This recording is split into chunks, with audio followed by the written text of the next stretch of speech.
22 years ago, when I came to San Antonio, UTSA was widely viewed as a commuter campus. Boy, has that changed. So the question is, with a change in leadership from Dr. Ricardo Romo to Dr. Taylor Eimy, will the priorities here change? We asked Dr. Eimy that very question.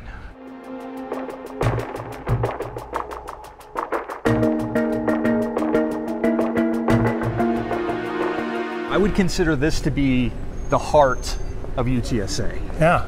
What do you think as you stand here?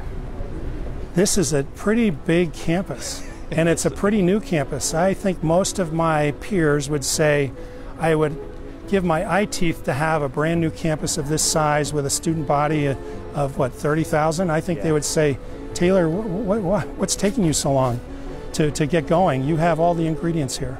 There are a lot of things that really have to happen right away because of our formula funding that happens with the state and how we have to get ready for the counting year. Hi. Advisor, and here is our issue. I'm looking forward to meeting you. Thank you. I'd like to come in and visit with This you. is a very fine publication. Very fine publication. I don't know about that guy there, but very, very fine publication. To commemorate this for the archives and the future, so when you come back as alums in 25 years, 50 years, you're going to be able to look back at this picture and say, whoa, get going. Class of 21, we like this. Yeah. Class of 21, we like this. Good job. Class of 21, oh, they do. Yeah, El Presidente. What's the timeline for all this? It seems like... Not soon enough. I was going to say, it seems like you're in a bit of a pressing timeline. Yeah. But these are really, you know, look, broad goals. I'm here for as long as I'm going to be helpful to the cause, and folks would say about me that I'm a very purposeful person about helping institutions rally around big ideas and go after things in a very motivated way. I've done that a bunch of times, and I enjoy that immensely. That's the real purpose of my job, and I'm a true believer in that's what I need to do. But there are some immediate hurdles we're going to have to jump over or move around or whatever. And I'm in a very much in a listening and learning mode right now, ahead of my start date and after my start date. So I don't have all the answers yet, but there are really smart and wonderful and talented people here that are going to help me, and we're going to work together. I'm going to be out meeting the deans and the colleges and spending time with the staff and the students. There's a lot of listening and learning, but I do this very quickly. I don't wait around for like Godot. I don't wait for something that never happens. I'm a mover, and there's some immediate things that we have to tackle around student success, strategic enrollment management, probably bringing on board a new financial budgeting model for this institution to really drive some of our efficiencies on one side, but also drive innovativeness and reward positive behavior around resource acquisition. So those are three things I got to get going right away. We have a bunch of special projects we need to pay attention to too, but once we get through this immediate sort of paying attention and getting some things teed up, my role is really to drive everything towards those four thematic areas and making immense progress in those. And so, yeah, could we make a lot of progress in 5 years? Sure. Could we get to where we need to in 10 years? I believe so.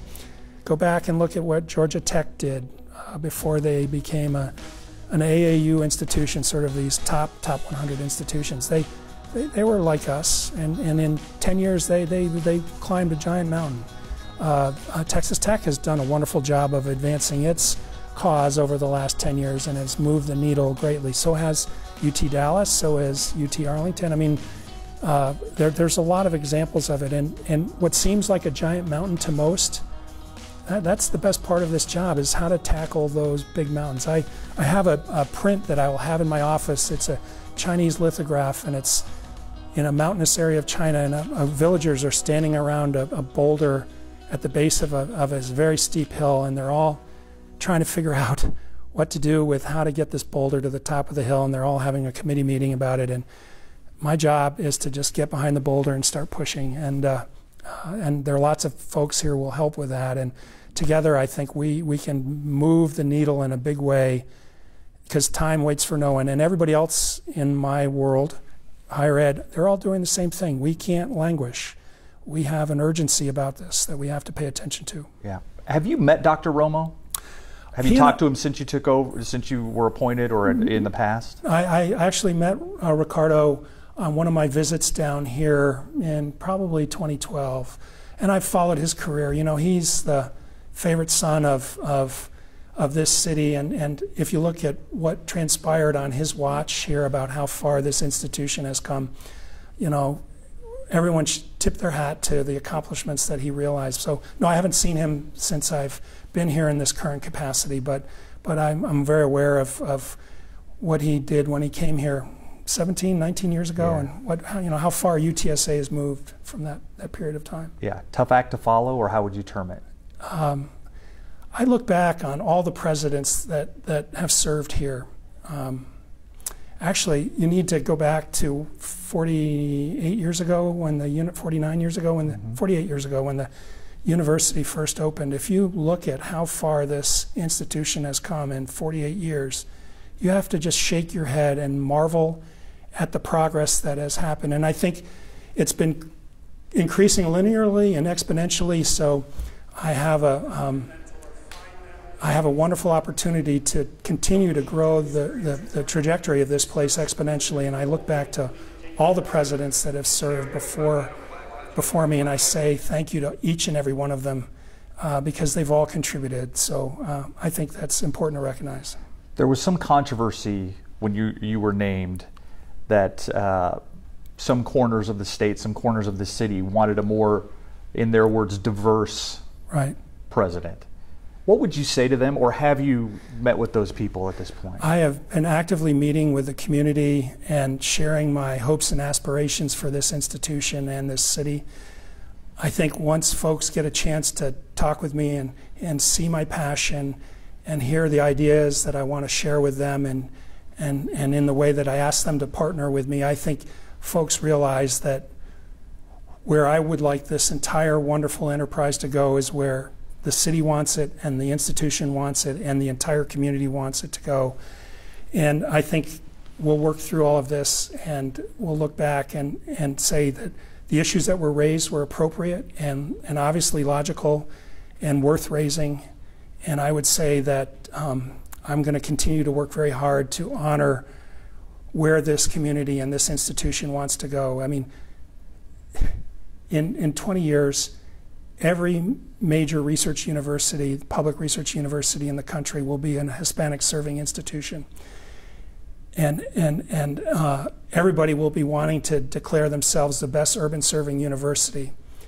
And everybody will want to model successful student engagement, time to graduation, graduation rates.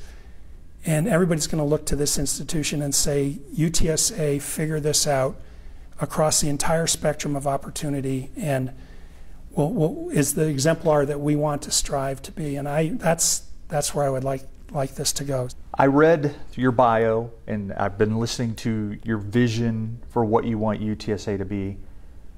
But you haven't said this, but so I don't want to put words in your mouth. But do you see UTSA becoming, if it's not already, San Antonio's university? So that's an interesting question. So let me, in my own genetic makeup, I want this institution to be the very best institution it can be. Hispanic serving, discovery, community engaged, world engaged, those four themes that I keep talking about. I want it to be the very best. I want Arizona State to be quaking in its shoes about us. I want the UC system schools the California schools like Riverside and Irvine, I want them to be worried that we are right on their tail. I want this institution to be that. I also I've spent much of my life living in and around Boston, and that's a city that's, I don't know, San Antonio's 7th on the list of large cities in the U.S. I think Boston is 45th or something. Boston has 30-something universities. 7 of them are top tier, very, very highest quality institutions. We don't have that yet, but there's room for everybody. And if we all are doing our job, each of the institutions here, the publics and the privates. We all are going to have these aspirations. The city will want all of us to have these aspirations. And wouldn't it be a wonderful thing indeed if I'm a Boston-centric person, a Red Sox fan or whatever, but bear with me here. Wouldn't it be a wonderful thing indeed that if in 20 or 50 years folks said San Antonio is the new Boston? Wouldn't that be nice? But I'm not going to be wasting any time about moving forward this fine, wonderful institution, so we're full speed ahead. And I've been telling everybody about the fact that we have 3 dogs, Macy, Finbar the Fabulous, and Albus Dumbledore, or Big Al. Macy's a Springer Spaniel, Finbar's a Dachshund, Big Al is a Chocolate Lab, and Big Al and Finbar are Texas-born dogs, so 2 of the 3 are coming home to Texas. Truth is, they run our lives, and so I can't remember what event it is. I think it's at homecoming with the golf cart parade. I expect all 3 dogs are going to be riding in our golf cart, all dressed up as road runners. Yeah, so, there you go. Yeah. Sounds perfect. The paws up, birds up, same thing. Yeah, well, I know it's been said probably a lot of times, but welcome to San Antonio. Thank you. It's a huge pleasure to be here.